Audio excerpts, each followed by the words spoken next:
ವೀಕ್ಷಕರಿಗೆಲ್ಲ ನಮಸ್ಕಾರ. Welcome to my YouTube channel.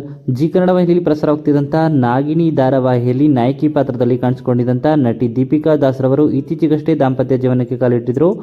ಹಾಗೆಯೇ ನಟಿ ದೀಪಿಕಾ ದಾಸ್ ಅವರ ಮನೆಯಲ್ಲಿ ಮದುವೆಯ ನಂತರ ಮೊದಲನೆಯ ವರಲಕ್ಷ್ಮಿ ಹಬ್ಬದ ಪೂಜೆಯ ವಿಡಿಯೋ ಹೇಗಿದೆ ಅಂತ ಈ ವಿಡಿಯೋ ಮೂಲಕ ನೋಡಿ. ಹಾಗೆ ನಿಮ್ಮ ಅನಿಸಿಕೆಯನ್ನು ಕಮೆಂಟ್ ಮೂಲಕ ಕಮೆಂಟ್ ಮಾಡಿ ತಿಳಿಸಿ. ಈ ವಿಡಿಯೋ ಇಷ್ಟ ಆಯಿತು ಅಂದರೆ ನಮ್ಮ ಚಾನಲ್ಗೆ ಸಬ್ಸ್ಕ್ರೈಬ್ ಮಾಡಿ.